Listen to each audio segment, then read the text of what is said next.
자, 잘 쉬셨나요? 자, 2차 시, 2주차 2차 시 재활의학 강의를 시작하겠습니다. 자, 2차 시 때는 오늘 진단과 평가 방법에 대해서 한번 살펴보도록 하겠습니다. 많은 내용을 다뤄야 되지만, 시간 관계상, 진단과 평가를 전부 다 다룰 수는 없고, 여러분들이 꼭 알아야 되는 내용에 대해서만 일단 진행을 하도록 하겠습니다. 잘 따라오시기 바랍니다. 자, 진단과 평가를 우리가 정확하게 하기 위해서 반드시 필요한 요소들이 있습니다. 자, 일단 여러분들이 가장 기본이 되는 건 이거예요. 저하고 지금 기능해부학을 배우고 있잖아요. 그죠? 기능해부학을 배우고 있는데, 기능해부학적 지식이 거의 완벽해야 합니다.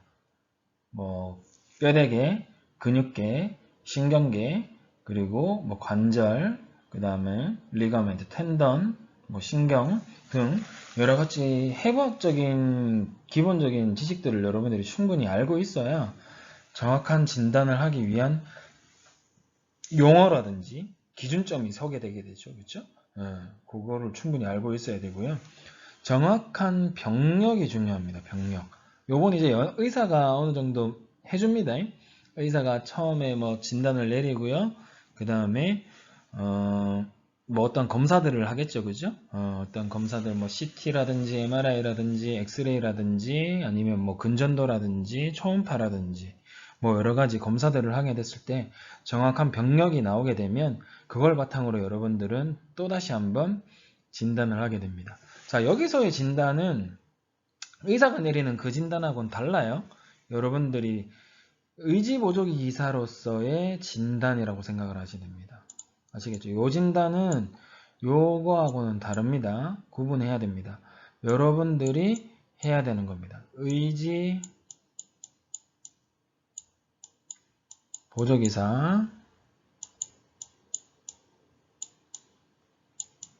이 기사로서의 진단을 얘기하는 겁니다. 여기서의 진단은 아시겠죠? 정확한 진단을 내리기 위해서 기능해부학적 지식도 필요하고요. 정확한 의사의 병력, 진단 등이 필요하고요. 자, 세밀한 관찰들을 해야겠죠. 그죠? 이 사람이 걸을 때, 즉 보행을 할 때 중심 이동이 어떻게 되는지 또는 팔의 기능적인 활동을 할 때 어떤 부분들이 제한이 되는지 이런 것들을 세밀하게 관찰을 해야 될 거고요. 자, 그게 이제 우리가 지난 1차시 때 얘기했던 것처럼 시진의 형태로 이루어질 수도 있고요. 문진의 형태로 이루어질 수도 있고요. 촉진의 형태로 이학적 검사를 시행을 해서 정보를 얻어내는 겁니다. 그렇죠? 자, 그리고 철저한 검사를 시행을 할 수가 있죠. 자, 어떠한 검사를 통해서든지 초음파라든지 엑스레이라든지 MRI라든지 CT라든지 근전도라든지 이러한 검사들을 통해서 의사들이 놓치는 부분도 있을 수 있습니다. 분명히. 그죠? 의사들이 놓치는 부분에 있어서도 여러분들이 정확한 병력 이외에 의지보조기 기사가 봐야 하는 부분의 관점에 따라서 여러분들이 새로운 검사를 또 진행을 해볼 수도 있습니다. 손으로 테스트 해볼 수도 있고요. 그 뒤에 이제 나올 겁니다. 관절 가동 범위를 테스트 해볼 수도 있고요. 이런 것들을 통해서 정확한 진단을 내리는 것이 무엇보다 중요합니다. 아시겠죠? 자, 검사의 방법 같은 경우에는 임상적 징후와 증상, 이학적 검사를 통해서 우리가 확인해 볼 수가 있고요. 병리학적 검사, 손상 기전 등을 확인하기 위해서죠. 그렇죠? 통증 유발 검사, 영상 진단 등이 있습니다. 근데 사실 저는 이거 별로 안 좋아해요. 제가 여러분들 선배들한테도 얘기를 했는데 통증 유발 검사 같은 경우에는 제가 병원에 있을 때 보니까 환자분들이 이거 하면 굉장히 싫어하더라고요. 왜? 여러분들 어깨 아파요. 어깨에 만약에 로테이터 커프라고 하는, 아직 여러분들은 배우진 않았지만 로테이터 커프라고 하는 근육군들이 있습니다. 그죠? 어깨에 근육군들이 있는데 거기가 이제 근육 손실이 일어나게 되면 팔을 올리기가 힘들 정도로 통증이 많이 나타납니다.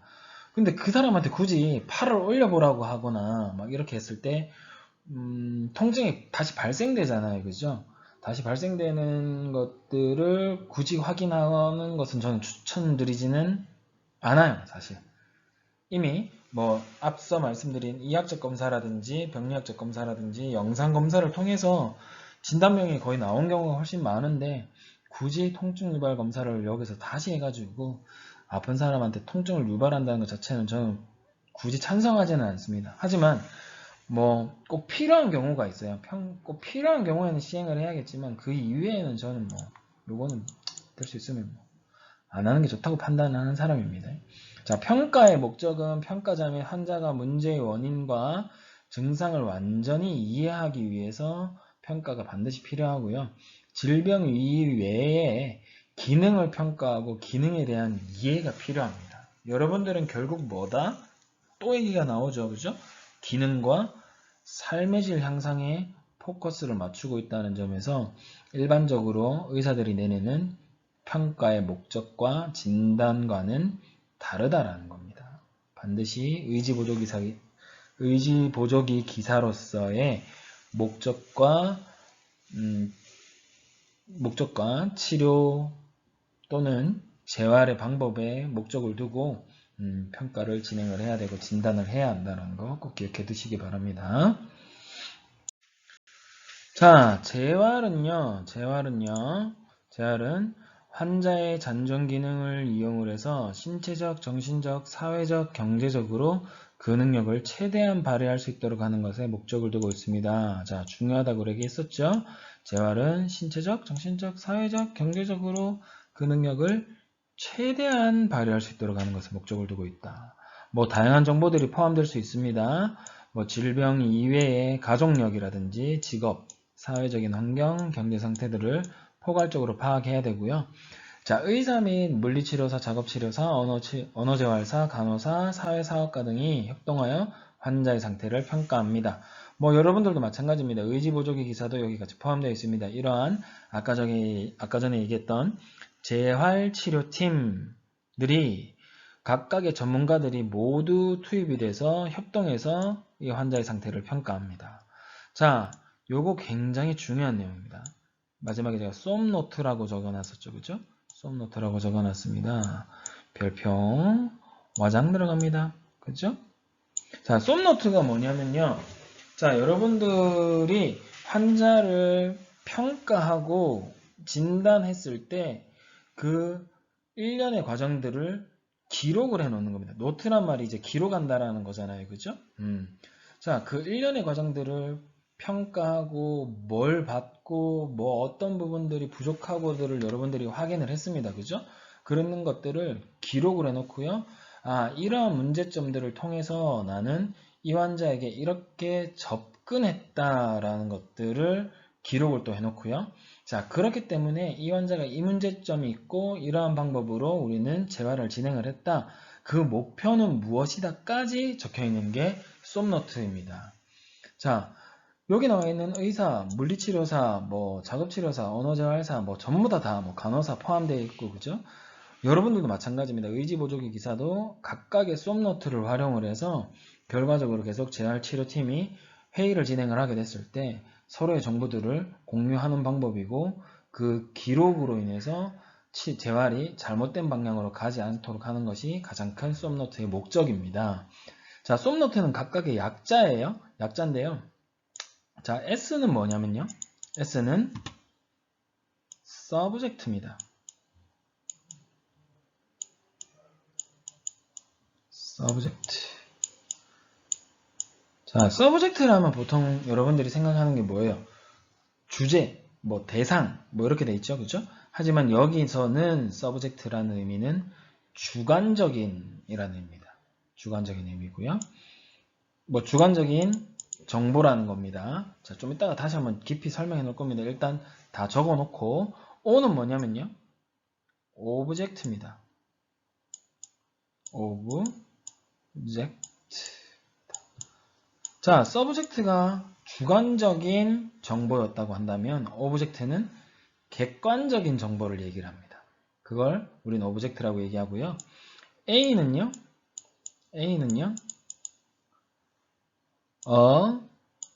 assess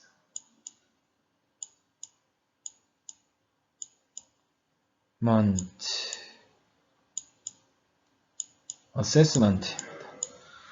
접근입니다. 평가예요. 그죠? 이러한 주관적인 정보, 객관적인 정보들을 바탕으로 내가 이 환자를 어떻게 평가하겠다라고 얘기하는 것을 우리는 assessment라고 얘기합니다.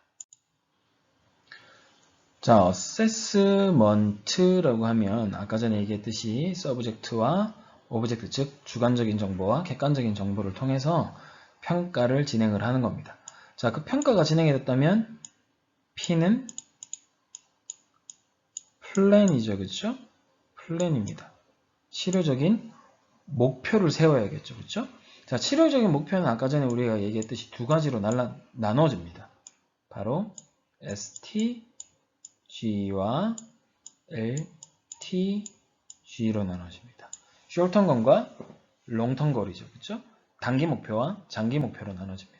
자, 여러분들이 그림을 잘 그려보셔야 돼요. 머릿속으로 그림을 그리셔야 되는 게, 자, 환자가 여러분들한테 왔어요. 환자가 여러분들한테 왔을 때 주관적인 정보가 있습니다. 주관적인 정보가 어떤 것들이 있을까요? 여러분들이 보게 되는 시진이 있겠죠. 그렇죠? 이 환자는 다리가 불편하구나. 다리가 절단이 됐구나. 아니면 캐스트를 했구나. 아니면 다리 길이가 차이가 나는구나. 라는 주관적인 정보를 볼 수가 있습니다. 또 주관적인 정보가 있죠. 환자한테 물어봐요. 얼마나 아파요? 또는 어떻게 아픈가요? 라고 했을 때 환자가 나는 콕콕 쑤시는 것처럼 아파요 라고 얘기하겠죠. 이건 역시 주관적인 정보에 해당됩니다. 왜? 환자의 개인적인 생각이 들어갔잖아요. 아까 전에 시진 같은 경우에는 저의 주관적인 시각과 생각이 들어갔잖아요. 그러다 보니까 우리는 그것을 서브젝트라고 얘기합니다. 주관적인 정보입니다. 자, 그럼 오브젝트는 뭔가요? 오브젝트라는 건요, 객관적인 수치화된 정보입니다. 만약에 예를 들어서 여러분들이 근력 검사를 시행을 합니다. 이 환자에게 다리 근력이 어느 정도인지 확인해 보고 싶어서 다리에 뭘 칭칭 감고요, 힘을 빵 줬을 때 그 힘의 크기를 측정을 합니다. 그랬을 때 기계에서 만약에 74.5다 이런 식으로 표현을 해주겠죠. 그죠? 그 수치를 그대로 적혀내게 되면 누구의 생각이 들어갔나? 기계의 생각이 들어가는 게 아니잖아요. 그죠? 그거는 우리가 객관적인 정보라고 얘기합니다. 그런 것들, 그 다음에 각도라든지 힘의 크기라든지 이런 것들을 우리는 오브젝트라고 얘기하고요. 이 S와 O를 모았을 때 우리는 A를 결정하게 됩니다. 평가를 하게 되죠. 그렇죠? 그래서 어떠한 방향으로 우리는 재활을 진행을 하겠다라는 목표를 세우게 되고요. 그걸 우리는 단기 목표와 장기 목표로 세워서 각각 진행을 하게 됩니다. 그 부분 반드시 기억해 두시고요. 중요한 내용입니다. 중요한 내용이니까 반드시 기억해 두시기 바랍니다. 자, 이런 평가를 우리가 진행을 할 때, 자, 근육 뼈대개 평가를 우리가 제일 먼저 한번 살펴봅시다. 그랬을 때, 확인해야 될 거 병력이 있습니다. 병력이 있는데요. 병력 안에는 주요 호소 증상, 칩 컴플레인이라고 얘기하죠. 그죠? 가장 힘든 게 뭐냐? 숨쉬기가 잘 힘들어요. 아니면 밥 먹기가 가장 힘들어요. 삼키기가 가장 힘들어요. 또는 걷는 게 힘들어요. 라고 얘기할 수 있겠죠. 그런 것들 주요 호소 증상들을 우리가 살펴볼 수가 있고요. 또는 환자의 나이와 성별 등을 살펴볼 수가 있습니다. 그리고 직업, 손상 기전, 통증 기간과 빈도, 통증의 형태 등을 여러분들이 병력으로 평가를 해볼 수 있다는 겁니다. 각각의 요소들을 무시할 게 아니라 중요하게 하나하나씩 생각을 해야 하는데요. 책 컴플레인 같은 경우에야 여러분들이 당연히 그 환자의 개선 정도를 확인하기 위해서 반드시 알아야 되는 거고요. 환자의 나이 같은 경우에는 노인분들과 젊은 성인들 같은 경우에는 재활을 할 수 있는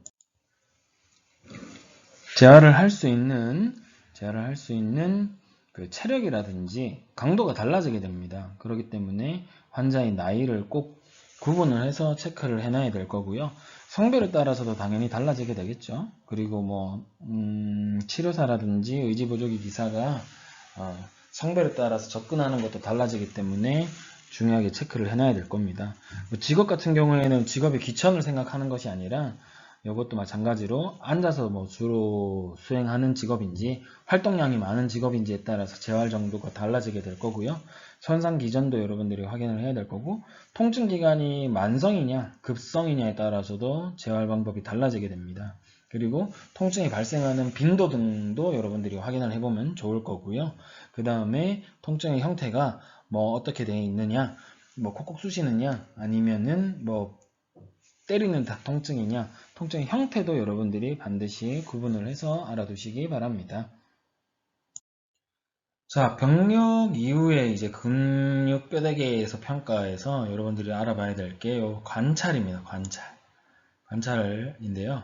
자, 관찰했을 때 가장 먼저 확인할 수 있는 게 이제 가시적인 결함입니다. 어디 한쪽에 뭐 손이 없다거나 발이 없다거나 아니면 균형이 확 틀어져 있다거나 그런 것들을 여러분들이 확인할 수가 있을 거고요.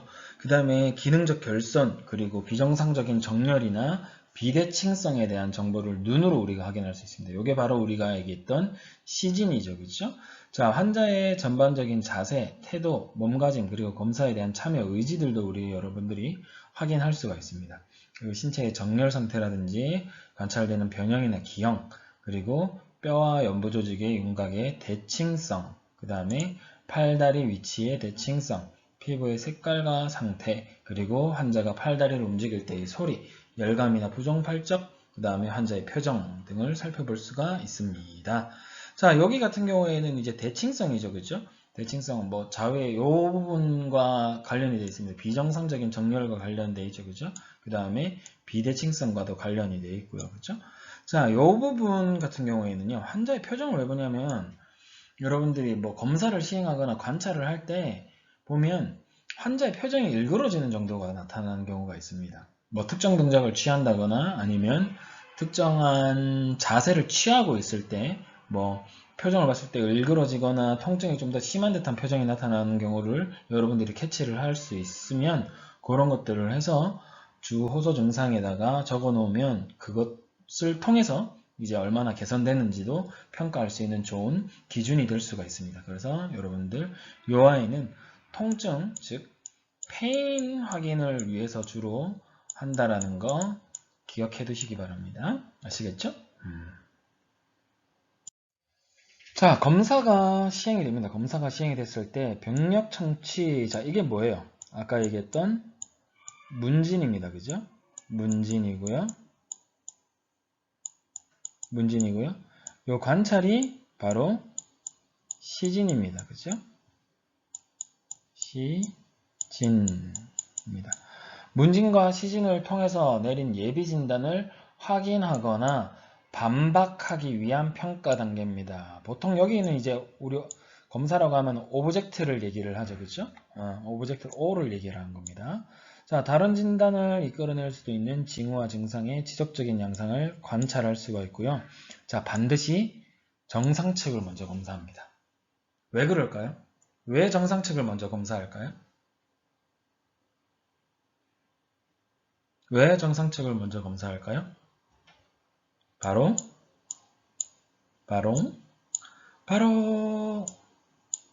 기준점입니다. 기준점. 기준이 되기 때문에 정상 측을 검사했을 때 정상 측을 기준으로 환측, 내가 아픈 쪽이죠. 그죠? 얼마나 부족한지, 얼마나 기능적으로 제한이 걸려 있는지를 확인하는 기준점을 정상 측이 세워주기 때문에 정상 측을 먼저 항상 시행을 합니다. 아시겠죠? 자, 능동검사는 수동검사 전에 실시합니다. 자, 능동검사라고 하면요. 환자 스스로 할 수 있는 활동들을 체크하는 거고요. 수동검사는 환자 혼자서 움직이지 못하니 평가자가 이 환자를 움직여주는 겁니다. 움직여주는 검사예요. 그래서 능동검사는 수동검사 전에 항상 실시를 합니다. 왜? 얘는 왜 그럴까요?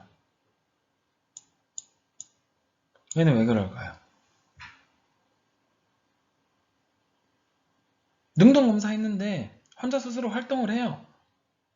그럼 수동검사를 할 필요가 있나요? 없어요. 수동검사를 할 필요가 없잖아요. 그죠?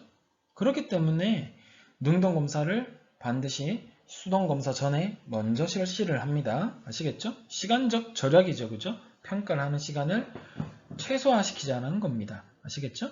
자, 능동저항 검사는 관절의 중립 또는 안정자세에서 시행을 해야 되고요. 중립이나 안정자세에서. 왜? 저항검사라고 했잖아요. 그죠? 저항검사라고 하면 환자 스스로 움직일 때 평가자가 그 움직이는 동작에 반해서 반대 힘으로 그 움직임이 일어나지 않도록 만드는 검사를 우리는 능동저항 검사라고 얘기를 합니다. 그랬을 때 이 관절이 중립된 자세나 안정적인 자세가 아니게 되면 환자에게 통증을 유발할 수가 있습니다. 그렇기 때문에 반드시 능동저항 검사는 중립이나 안정된 자세에서 시행을 해야 되고요. 자, 수동검사나 인대불안정 검사 시에는 움직임의 각도와 끝느낌, 자, 끝느낌 같은 경우에는 나중에 우리가 대면 수업할 때 좀 더 그 끝느낌의 종류를 한번 살펴보도록 할 겁니다. 정상적인 끝느낌이 있고요. 비정상적인 끝느낌이 있습니다. 뭐 딱딱하다거나 아니면 장벽에 걸리는 듯한 느낌이라든가 그런 것들이 나타날 수 있습니다. 그래서 각도와 끝느낌들을 수동검사할 때 우리는 보통 활용합니다. 또는 인대불안정 검사할 때 활용을 합니다. 아시겠죠? 자, 근육분절 검사 시에는 약증을 확인하기 위해서 수축은 최소 5초를 유지를 해야 된다라는 거. 이런 것들에 대해서 우리가 좀 더 디테일하게 나중에 한번 알아보도록 할 겁니다. 자, 중요한 내용입니다. 그죠? 자, 관절가동범위 검사라고 합니다. 관절가동범위를 우리가 약어로 보통 뭐라고 했나요? ROM 이라고 얘기합니다. Range of Motion 이라고 얘기하죠. 그죠? Range of Motion이라고 하는 관절가동범위 검사를 시행을 하게 됩니다. 자, 능동적 관절가동범위와 수동적 관절가동범위를 모두 측정을 합니다. 자, 검사 시에 통증의 유발 유무도 확인을 해야 될 거고요. 팔다리의 관절 가동 범위 측정은 주로 각도기, 우리가 고니오미터라고 얘기를 하죠. 그죠? 각도기를 사용을 하고요. 척추의 운동 범위는 경사 측정기, 인클리노메터라고 얘기합니다.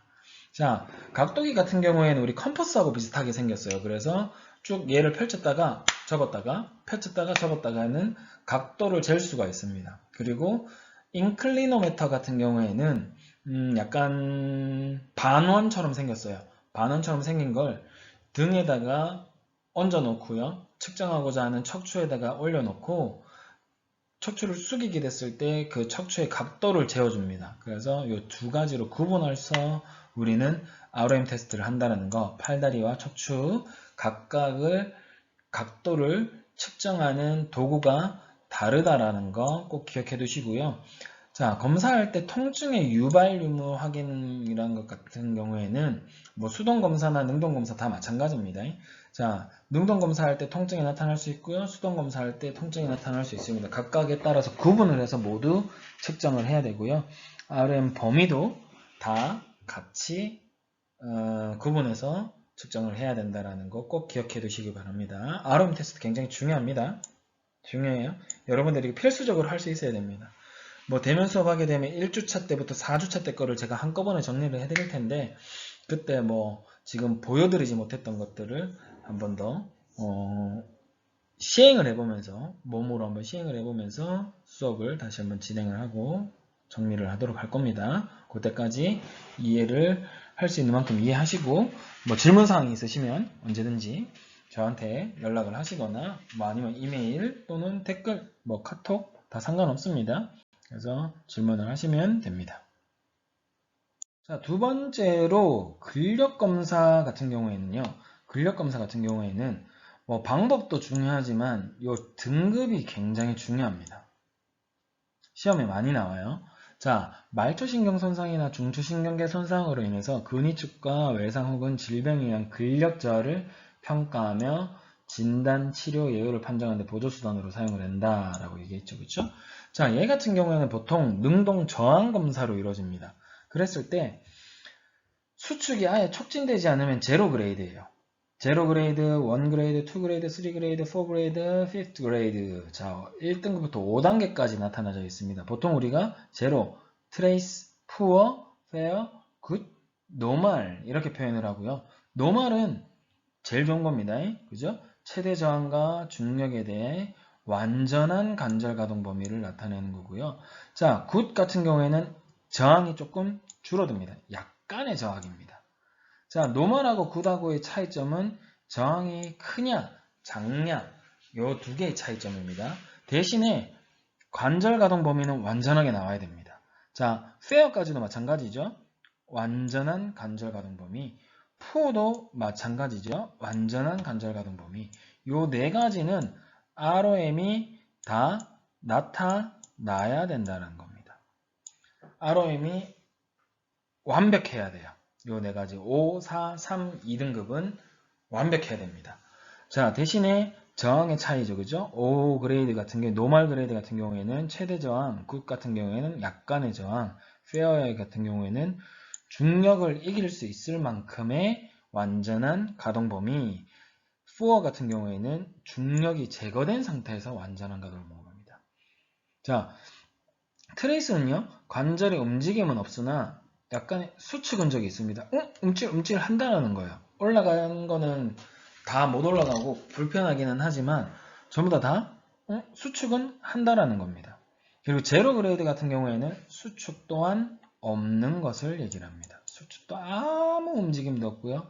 아무 힘도 느껴지지 않는 경우를 우리는 제로 그레이드라고 합니다. 요걸 우리는 근력 단계와 평가 기준이라고 얘기하고 요 기준에 대해서 꼭 기억해 두시기 바랍니다. 중요한 내용입니다. 자, 앞서서 얘기했듯이 관절 가동 범위에 대한 검사와 근력 검사가 시행이 되고 나면 그 다음으로 우리가 확인해야 될 건 바로 기능 검사입니다. 기능 검사. 기능 검사고요. 문제의 원인이 비수축성 또는 수축성 조직인지 신경학적 문제인지를 확인해야 됩니다. 자, 세 가지가 있죠. 그죠? 비수축성 조직, 수축성 조직 또는 신경학적 문제. 자, 비수축성 구조는 어떤 것들이 있나요? 뼈대, 인대 등이 있죠. 그렇죠? 수축성 조직은 근육, 텐던 등이 있습니다. 움직이는 아이들이고 움직이지 않는 아이들이죠. 그렇죠? 신경학적 문제는 당연히 신경의 손상이죠. 너브의 문제입니다. 그렇죠? 이런 것들을 구분할 수 있어야 되고요. 자, 능동운동과 수동운동 그리고 저항운동에서 나타난 특수한 움직임의 경향을 분석할 수 있어야 되고요. 자, 과제 수행 능력을 측정한다라는 거 굉장히 좀 중요한 내용입니다. 결국에는 우리가 능동운동, 수동운동 뭐 다 필요 없고요. 환자가 원하는 과제를 수행할 수 있는지 뭐 나는 제대로 걷고 싶어요. 제대로 걷기 위한 측정을 해야 된다라는 겁니다. 나는 뭐 밥을 나 혼자 스스로 먹고 싶어요. 그러면 수저를 짚고 반찬을 떠서 내 입으로 가져가기까지의 행동들을 측정을 해야 된다는 겁니다. 그래서 과제 수행 능력이라는 것에 대해서 포커스를 여러분들이 꼭 맞춰서 검사를 하는 게 굉장히 중요합니다. 자, 이때 고려해야 될 거는 증상을 야기하는 활동이라든지 억제되는 활동, 그 다음에 활동을 수행하는 데 필요한 요소들을 반드시 체크하고 난 다음에 요 기능 검사를 진행을 해야 될 거고요. 자, 비교적 간단하고 환자가 잘 이해할 수 있어야 되며 관절의 기능적 움직임을 기초로 하고 환자가 원하는 동작이어야 됩니다. 아까 전에 얘기했죠? 그래서 칩 컴플레인 등을 여러분들이 주호소 증상들을 확인을 해서 환자가 어떤 것들에 가장 중점을 두고 있는지를 중점으로 해서 재활이 진행이 돼야 된다는 거 반드시 기억해 두시기 바랍니다. 자, 그래서 이제 골드스테인의 신체 기능 분류가 있는데요. 뭐 여러 가지 활동들을, 자, 일상생활 동작이라고 적혀 있죠. 그죠? 일상생활 활동 또는 일상생활 동작이라고 얘기합니다. ADL이라고 얘기하죠.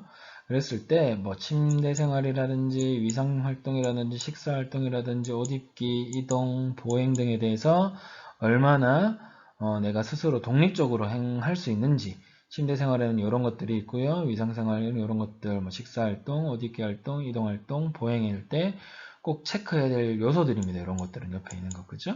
이런 것들은 어떻게 내가 잘 진행을 할 수 있는지, 누군가의 도움이 필요한지 아닌지, 얼만큼 정확한 동작을 수행할 수 있는지를 체크를 해봐야 될 거고요. 뒤에도 마찬가지입니다. 뭐 식사 준비, 뭐 가벼운 집안일, 글쓰기 점검, 장보기, 성생활, 운전, 정원관리, 대화, 뭐 작업과 관련된 부분도 있고요. 스포츠와 여가 활동과 관련된 부분도 있습니다. 요런 것들, 요런 것들, 요런 것들 각각에 대해서 뭐 다 평가하기에는 시간이 굉장히 오래 걸리죠. 그죠? 그렇기 때문에 아까 전에 얘기했듯이 환자의 주호소 증상, 환자가 원하는 행동들을 바탕으로 여러분들이 체크를 하셔야 되고요. 점프와 깡충뛰기, 뭐 던지기, 지구력, 그 다음에 반응시행, 고요 수용성 감각 등을 체크할 수도 있습니다. 자, 요렇게 해서 여러분들 강의가 2차시까지 끝났고요. 그래서 이번 주 강의 내용을 정리하자면, 자, 1차시 때는 우리가 재활의학의 개요에 대해서 한번 확인을 해봤습니다. 그쵸? 개요를 통해서 여러분들이 의지보조기 기사로서 재활치료팀에서 어떤 역할을 수행을 해야 되는지, 그리고 그 장애와 장애, 그리고 핸디캡에 대한 개념을 이해를 하고, 그 분류에 대한 개념을 이해를 해서 환경적 요인과 개인적 요소들을 구분을 하고 그 다음에 신체 장애와 장애 그리고 신체 참여도가 얼마나 제한되는지를 확인을 해야 될 거고요. 그리고 2차시로 넘어와서는 여러분들이 쏨노트를 바탕으로 쏨노트를 작성하기 위해서 객관적인 정보와 그 다음에 주관적인 정보 그리고 그 주관적인 정보와 객관적인 정보를 바탕으로 평가하는 것들 그 다음에 그 평가를 바탕으로 치료 목표 짧은 단기 목표와 장기 목표를 설정하는 방법까지도 우리가 알아봤습니다. 그리고 검사하는 것들 중에서도 관절가동 범위, 그 다음에 근력검사, 기능검사 등등을 살펴봄으로 인해서 여러분들이 재활의학을 공부하기 위한 기초 단계를 오늘 공부했다고 생각을 하시면 될 거고요. 다소 내용이 사실 대면 수업으로 진행이 되지 않다 보니 한계점이 오는 부분이 분명히 있을 겁니다. 그 부분에 대해서는 여러분들이 뭐 얼마든지 이번 주를 통해서 될 수 있으면 학습을 하시고 저하고 같이 피드백을 하시고 질문을 하시는 것으로 마무리를 하도록 하겠습니다. 자, 오늘도 고생하셨습니다. 자, 이것으로 2주차 수업을 모두 마치도록 하겠습니다. 수고하셨습니다.